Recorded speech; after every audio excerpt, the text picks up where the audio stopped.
Welcome to the Garage Audit. My name is Yvan, and this is Thor Media. Today we're in Windsor, Ontario to check out Excelsior Detailing.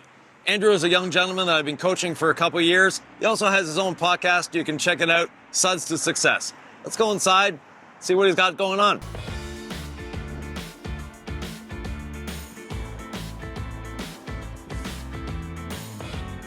Now, he's closed today. He's came in just for us, but apparently he locked the door behind him.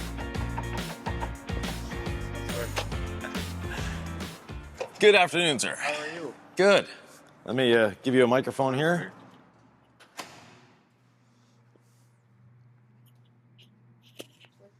All right, I think we're good to go. That's good, yeah.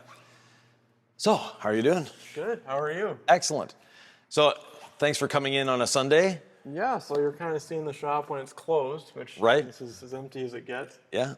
But yeah. So, how many employees do you have? I have two, normally I have three. So we're Okay. in transition period, adding another one. Okay. So yeah, eventually we're going to be getting another third. Oh, excellent. Yeah. Okay, good. So let's take a look around the shop. So this is obviously the reception area. Yeah, which isn't much, but I'm not opposed to it. I like the come in and come out type aspect. I don't want like a lounge area. For me, it's not what I want. No. So it kind of does its job. I mean, you have some products here people can pick up. Different types of mats we sell, kind of will advertise the products that we offer. Yeah. And what I like about it too is people can see what we're doing. Right. Like what a lot of people, and what the carpets kind of do is it keeps people here. Like I don't want Yes. people walking around. But what's nice is, okay, if we're doing tinting, or they can see us doing tinting, or they see tinting on the peel board, or they see us coating a car, or Right. it's very much so that they feel kind of involved with the process. Yes. And then the products, I mean, it's pretty easy. You don't make a crazy amount of money on products, but what it does, it brings people back in. Right. Which is what I like. So Yes. I'll have like a customer worked on 2 years ago. They come buy soap every 3 weeks or whatever. Yeah. And then it keeps everything contained. The big thing that I find makes a difference is that referral program. So if you actually look at the door, there's a poster that says if you refer customers, we'll actually pay you. Right. It's like that type of thing. It brings people back in, but it keeps everything contained. Yeah, You kind of see everything. They don't just aimlessly walk around the shop. No, and that's the point. Like you want them here. Like I don't. Yes. And unless some people might, and then that's whatever. You can't control people. But Right. Yeah, the normal people. Yeah, they're kind of stuck right here, and they can see everything. So like the first thing we get is, oh, it looks so clean, because like they literally, you can see everything. Like Yes. not much we're hiding, everything. And that was kind of the design back here was. I wanted all my shelves open. I mean, we have some cupboards that are closed that Right. sure we'll throw stuff in. But I wanted everything open where like, oh, like even your products that your employees are using are There. itemized. Yeah. Yes. So, no, it's a nice clean look as well. So, 3 doors. So basically that's become the tint door. Yeah, or Tint and finishing, PPF. Yeah, or finishing bay is what we used to use it, and then we got into tint in the spring. So ideally, I try and keep everything over here that's kind of clean. Yes. Our wash bay's in the back corner, so it's literally as far as we can get from that, because I didn't want stuff blowing around. Yes. And then same with detailing, it kind of goes everywhere. Okay, good. You're on a very busy road. Yeah, so about 20,000 people a day.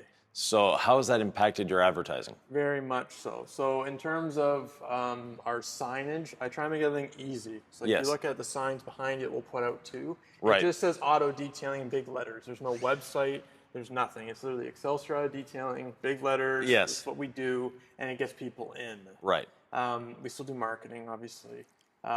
But yeah, in terms of I try and like, as much as my landlord will let me put out there, that's Yes. what we'll do. It's like, I remember the story where you said you had a trailer or a truck or something with your, We had a truck. yeah, with your advertising, and you move it because you can make it big. It's the Yeah. same type of idea. So whatever they'll allow us to do, is Right. as much as what we'll get going. Okay, excellent.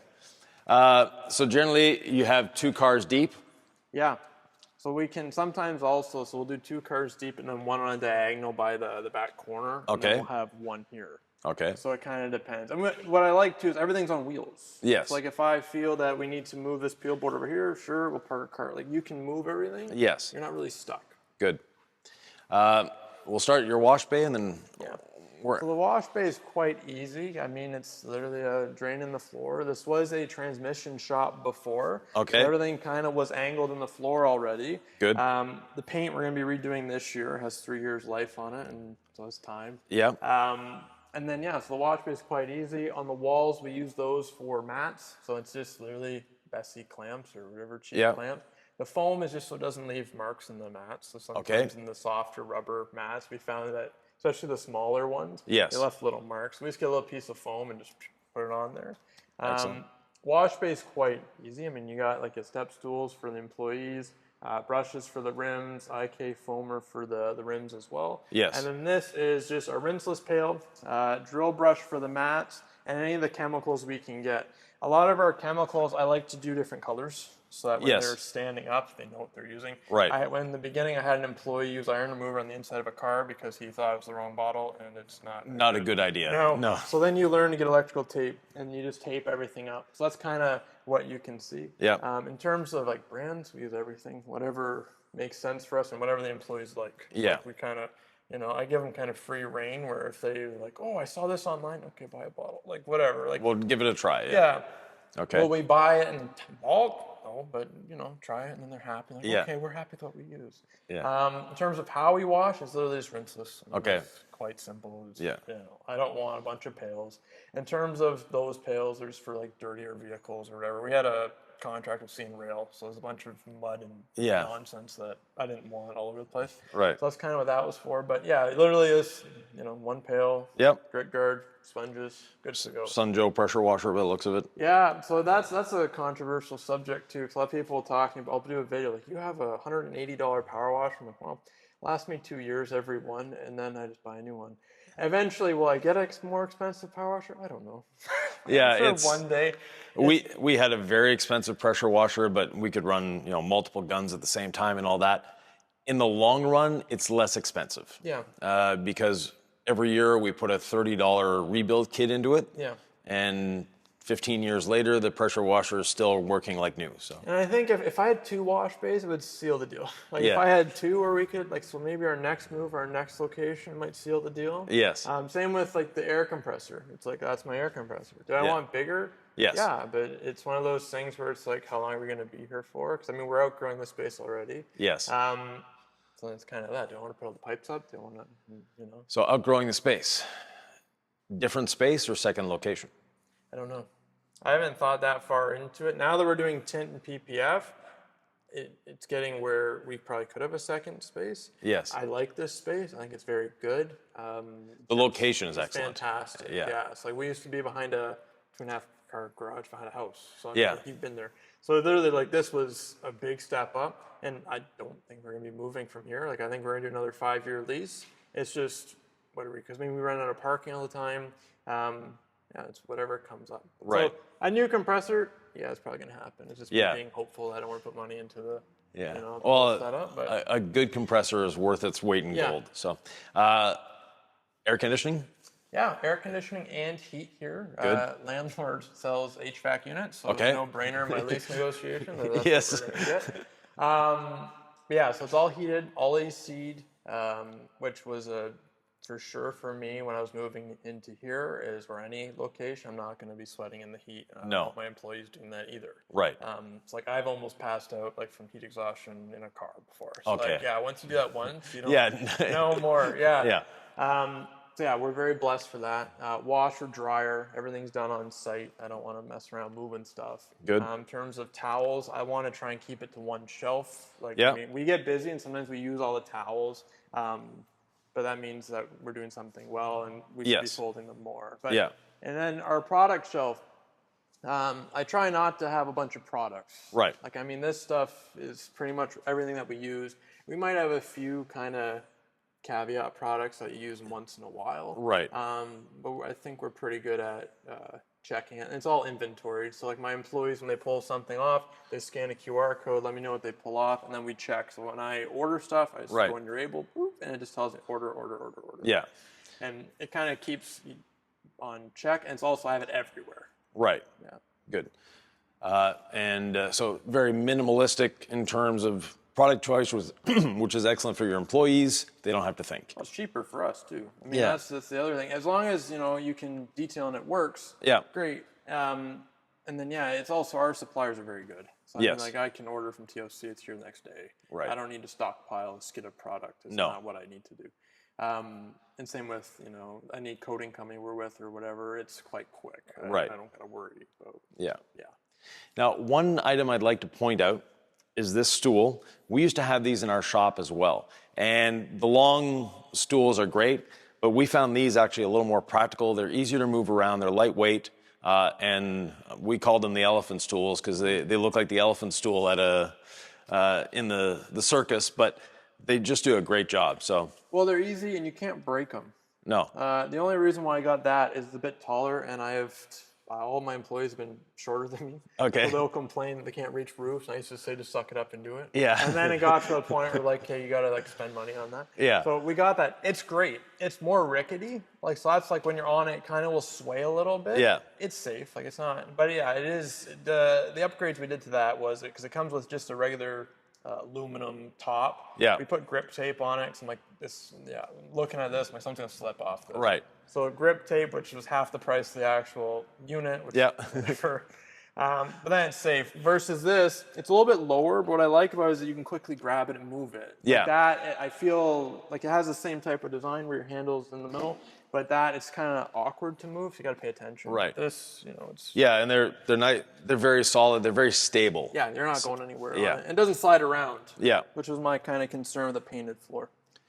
So vacuum cleaner? Yeah, so we have multiple actually. So Okay, we have this one, and then just because we're closed, we have everything put away. So this system, I'll pull it out.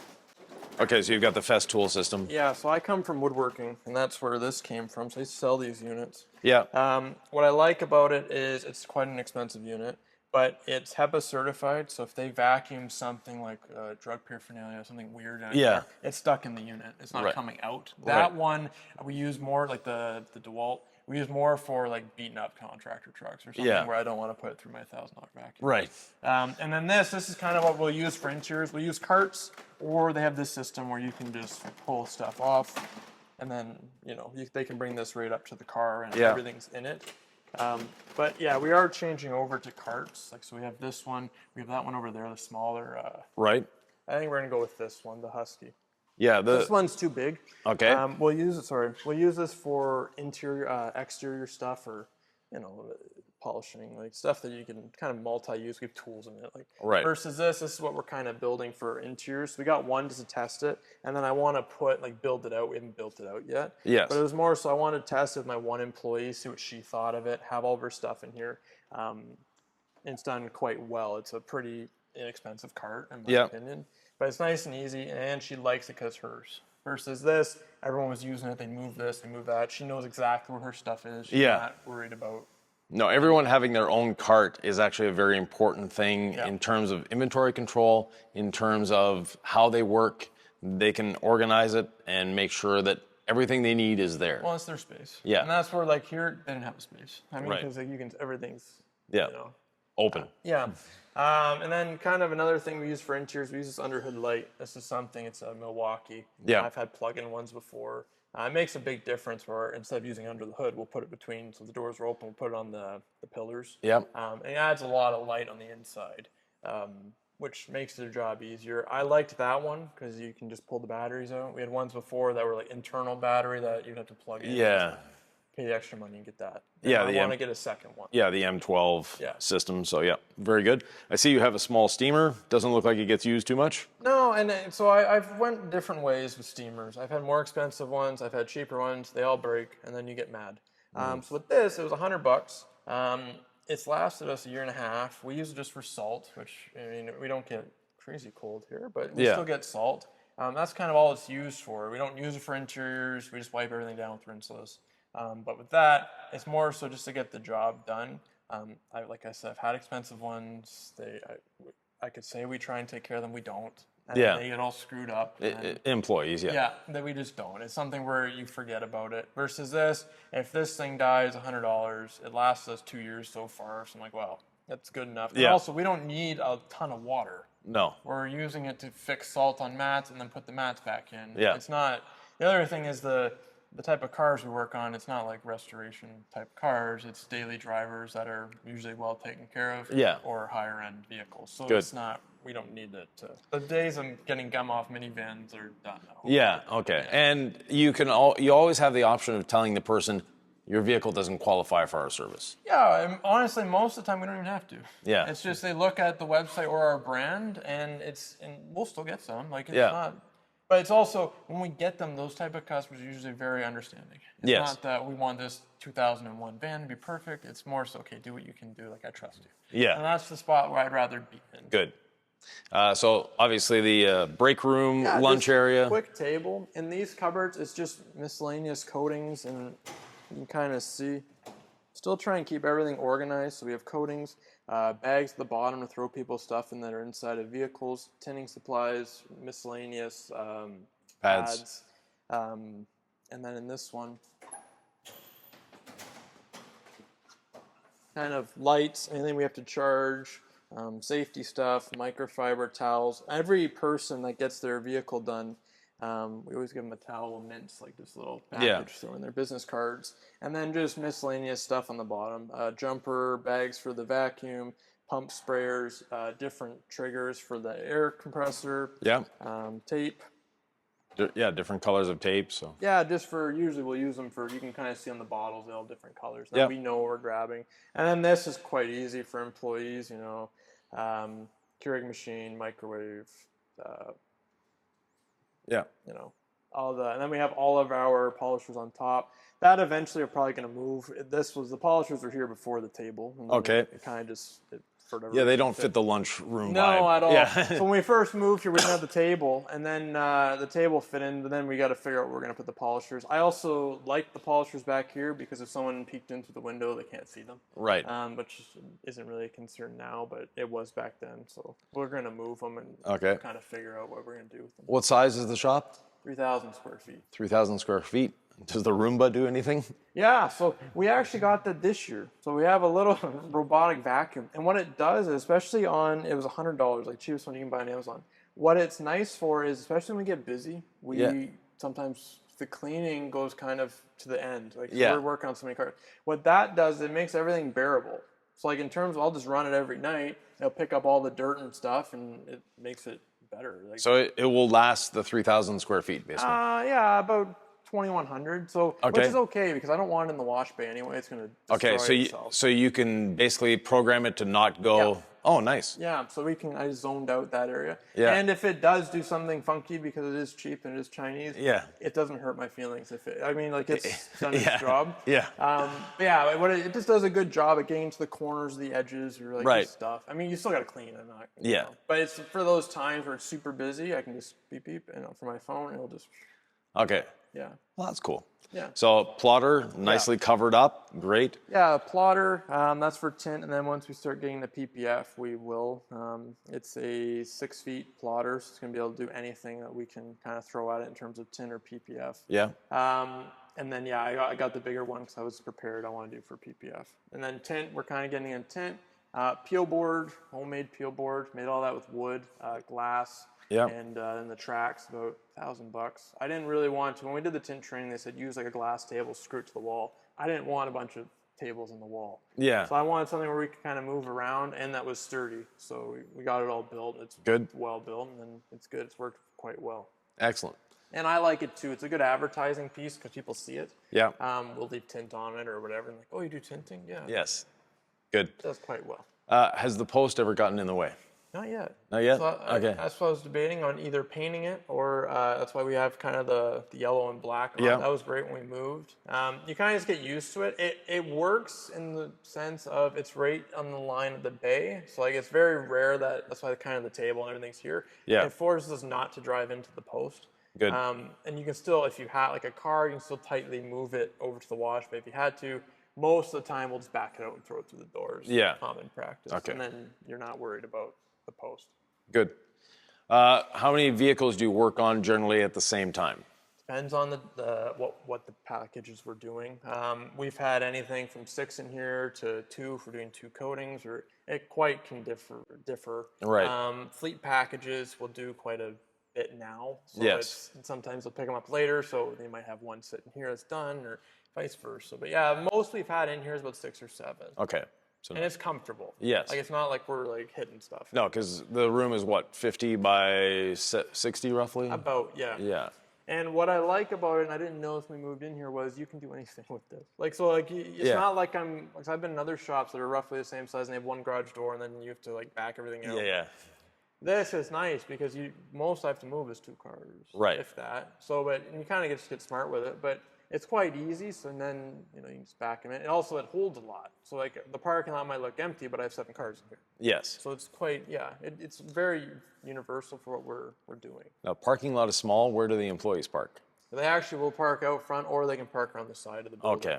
Yeah, so that is something we run into, or we'll park along the front of the lot. Yeah. It is something we run into, especially next door, and they have contractors and stuff in and out sometimes. Yes. It is a bit of a pain, so that's a trade-off with here. And there isn't really much parking around here that we can like, move on a side street or whatever. Yeah. So it'd be quite a walk. So yeah, you got to kind of maneuver that, but we make it work. It's not too often we run into problems. So what got you into detailing? You say your background is woodworking. Yeah, so I owned a woodworking company before. Okay. I did finished carpentry. And then I got out of that, did sales for woodworking tools, which has ended up with the festival stuff. And then I bought a new car. And then I kind of just wanted to figure out how to clean my car. It was my first car. I wanted to know how to upkeep it. Yes. And then I just started detailing it all the time. I was like washing it 3 times a week. People thought I was crazy. Yes. And then people started asking me to do their cars. I did it for free for them, like family. Yeah. And then, I just started doing it on the side. I reached out to my mentor. He taught me some things. And then COVID happened. I got laid off. So I just started doing it like professionally full time. And then I haven't went back. Good. And it's been, quite good. Yeah, so it's been 5 years, basically. Yeah, 2020. Yeah. I did a little bit before on the side. So 2020 would be when I went full time into it. Okay. And what keeps you in detailing? I like helping people, which is interesting. So my goal, especially now, is not really detailing the cars. It's more so the employees are and I'm talking to people. It's cool being able to see like the befores and the afters, but it's also cool to see the differences and like make them look good and how happy they get. Yes. With woodworking, what didn't really do it for me was you're in the same place for a month, working on a house, and then people will complain because something's not perfect. When you detail a car, there's only one way to detail it or coat it. Yeah. If they don't like it, like if there's a scratch in the paint, I can't get rid of it. You have to paint it. Yeah. Like there's nothing that we can do. So I like that where it's like kind of when we do it, it's done. Like there's nothing that we can add on. There's nothing we can change because that's just how our services are built. But yeah, like what keeps me going is I think helping people, and it's just fun. It's not, there's stress in it, but it's not, I'm not doing surgery on somebody. No one's dying. No. Like, so, Yeah. At the end of the day, if something goes wrong, it always can be fixed. Cars can be replaced if something ever were to go catastrophically wrong. Yes. And life goes on. What is it that you don't like about the detailing industry? The drama. I talked about this in the podcast, actually, on our podcast. Okay. We're talking about it on the last episode. And we're talking about when I was tinting at a Tesla, I cracked the window, we're part of the story. It was a freak accident. Yeah. But anyway, it got fixed. Yeah. So we're talking about how to go about that if something happened. And I look in different tint groups and like people post the same problem I did. I didn't post it because I have enough people ask questions to. People post like, oh, you shouldn't be tinting and blah, blah. I'm like, okay, like it happens. Like mistakes happen. So what I don't like is that people hide the mistakes they make. They hide the struggles they make. Yes. So every big shop goes through the same problem. Oh, yeah. Do they post it? No, they post it. They have a Ferrari out front. Yeah. They don't post it. They scratch the Ferrari. Yeah, exactly. That's not what they do. So I think that's the biggest thing. Now, does it depend where you get the information from? 100%. So I'm not in certain groups because you just post something in there and it's just pure drama. Yes. There's some groups you can go into, or like what I recommended was find a few people that are quite positive in the group, add them, talk to them, they'll talk to you. Yes. Like it's detailing, we'll talk to you. Yes. It's not like well, that was the weirdest thing when I went from woodworking, where no one will talk to you. It's all secrets. You go to detail, everyone's adding me because I have a vacuum. I'm like, Yeah. Like, so it's kind of cool that way. But like, yeah, I would say it's a drama. But yeah, find kind of your avenues where you're getting your information from, and you'll be quite successful, I'd say. What has been the biggest driver for you in terms of growing your business? What has helped you grow the most? I would say marketing, but it's also the ability to adapt and pivot. So like we've obviously hit a lot of walls in terms of the other thing that pushed me to grow too is my employees now. It's not just me. It's like if I fail one day, it's like, oh, I don't get paid today. It's okay. I'll get paid tomorrow. Now it's if they don't get paid, there's problems. Like, yes. I want their family to be fed. Right. So like that's my biggest driver is it's like even in the winter, like we really don't slow down here. So what that means is like, yeah, in the summer we're busier, but in the winter, I'm not laying anybody off. Good. Like they all stay here. And it's pivoting to realize that, okay, how do I get money in the shop, even in slower times? So I might make less profits, but we're doing fleet work. or we'll get a dealership, or so different things we can kind of be strategic that, in the summer, do I like working for dealerships? No, because I don't have room. But in the winter, I'm very thankful that they're coming. Yes. So that's kind of where, like, you kind of learn, that's kind of what gets you in that spot of continuing or going through it all. Yeah. So what one thing would you change about your shop? I'd want a reception area, but that's the only thing I see. That'd be the only thing. Other than that, it works quite well. Like, of this being our first commercial shop, I'm quite happy with it because you can do whatever you want. I'm not kind of stuck in anything. Right. The other thing was the building was pretty much freshly renovated. So, I mean, like, the bones are still old. It's an older building. Yeah. But everything got redone. Like, there was no power in here, no gas. Everything was stripped out of here from when it got sold. So, everything's quite new. It works. I mean, I don't need, like, because that's another thing. I was talking to somebody else that used to be here detailing, and they got the Swiss tracks floor, they got everything. They put the hexagon lights right out there. I'm like, you're not making money yet. Like, I didn't have nice floors for like a year and a half. Right. So I'm like, I don't care about the floors. And normally people don't either. Yeah. So then once you do it and you have the money you can do it, you're like, okay, like, it looks better. Okay, great. Yeah. And then people will start to say, oh, your shop looks so clean. It's like, I haven't cleaned it in a week. But it's because the floors are shiny. Okay, great. So stuff that, you see that they don't. But in terms of changing the shop, it works. Maybe the parking, but I mean, like, it's still not like they're not big problems. No, it's just me being particular, but it works. Good. It's the shop I had before didn't. I mean, so, like, I know that where we're parking all in the backyard on grass and, like, making the employees park on mud and, like, no one's parking on mud, and we're not washing cars in the rain. So when you do that, you're thankful for all the other stuff. Yes.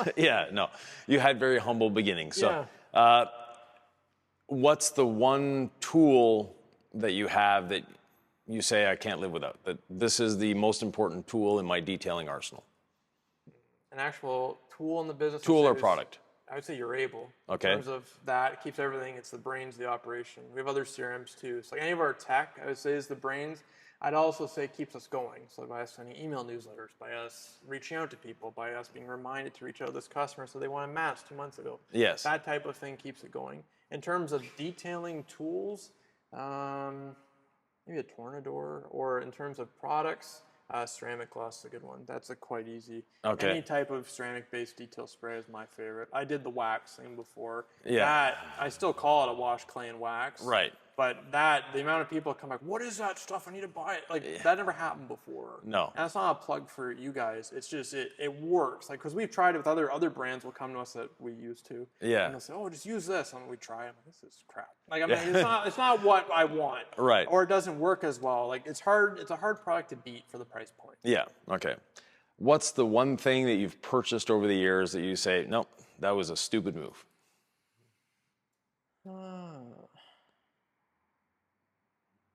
Cheaper polishers. Okay. You can look up there. We have 1, 2, 3, 4, 5. Yeah. I would say cheaper polishers. They sit on there and collect dust, and it's one of those things where I don't want to get rid of in case one breaks, but one never breaks. So I would say probably that. In terms of everything else, I think we're pretty. I tend to ask people what not to buy before I buy it. Yeah, good. But yeah, I would say probably the polishers, because we use probably the 4 there, or so that's kind of like the workhorses, and the rest are kind of just in case. I notice you have all corded polishers. Yeah. Is there a reason you haven't switched to cord free? I'm stubborn. Okay.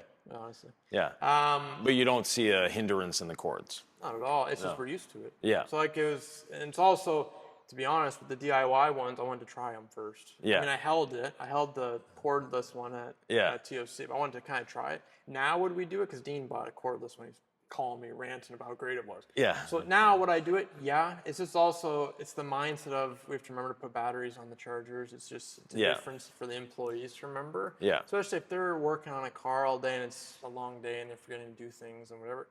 I don't want to ever be in a spot where I have no corded tools in case something happens. Yeah. It'd be a good accessory. Like, I'll probably put a rack above it and we'll do cordless. Yeah. Yeah, there's no reason why. Yeah, but you've got a good number of outlets here or so. Yeah. And the cords are 30 feet long, so they make it around the vehicle. Right. There's never a time where the cords don't make it. Or we'll have an extension cord or whatever. Right, but yeah. So for me, what I would change in here, or what I would improve, is the lighting. You're definitely low on light. Yeah. You know, the high bay lights are great, but maybe double them. Yeah. Also, where your garage doors are, it's very dark. Yeah. It's literally a dark hole in front of you. What's nice, so when it's really light out, which is 95% of the time here, it's okay. It works good. But yeah, on dark days, it's dark in here. Yeah. Yeah. One suggestion, paint the doors white. Okay. So that will brighten up the room considerably. Yeah. You know, and the window panels are great in a garage door. That's west facing, I think. Yes. Okay, so at the end of the day, you've got a lot of light coming in. Yeah. It's very, even in the, it stays light. The way the building is, it's pretty bright here all the time. Yeah. So in terms of, it's not really, it's when it starts storming or whatever that we really notice, like, oh, it's dark in here. Yes. Yeah, but most of the time, it's nice for the light. Yeah, and you're 5 days a week? Yeah. We work Tuesday through Saturday. It's Tuesday. pretty much like hairdresser hours. Okay, yeah. Okay. What's nice about what we found was good of having the Saturday open is a lot of people use that day to bring their car in. Right. The other thing is a lot of people use it for coatings, pick them up. So like if they are working during the week, they'll sacrifice their Friday instead of like 2 days. Yes. And they'll pick it up on Saturday. Right. So it works for us. And then like we'll vote with the employees all the time. Like, do you want to change this? Do you want this holiday off? Do you want this? And if they say yes or no, it's kind of, that's how it works. They like having the Mondays because they can do appointments or like different stuff where stuff's open. Yeah. Yeah. Having a weekday off is actually a nice thing. Yeah. A lot of people don't realize that until it happens to them, and it's like, oh, maybe working Saturday isn't that bad if I have Monday off. Yeah. Okay. Excellent. And no customers have complained that you're closed during a weekday. No, they do. Yeah. I mean, it's one of those things where when I was open on Mondays before, it's not the busiest day. No. If honestly, it was probably one of our slower ones anyway. If anything, we get more compliments we're open on Saturday. We get a lot more work because a lot of the other shops might be either less hours, like some will do like 9 to 1 or something. Yeah. I like 9 to 5, so like it's still a normal day. And people I don't need to rush you on your day off either. Yeah. Like so, but we get quite a decent amount of work because of it. Yeah. Good. And the employees are okay with it? Yeah, if they weren't, we change it. Yeah, okay. It's quite easy. Yeah. The only thing I got to change is the sign on the door. So I mean, like, it's not that expensive to change. No. Yeah. Good. It's always up to them. Excellent. Shameless plug for your podcast. Go for it. Suds to Success podcast. I'm a co-host there with Erjan.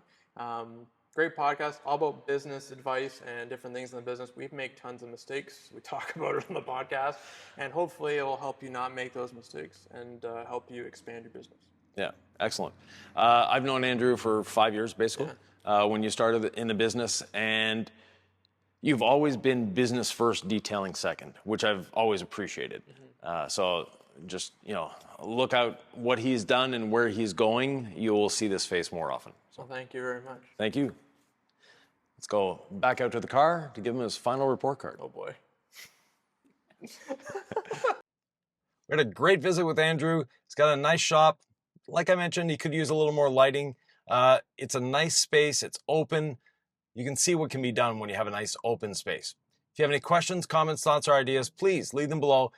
We'll have links to Andrew's podcast down below as well. And if you'd like your own shop audited, please reach out to Jamie at the House of Rags. You never know when we'll be stopping in.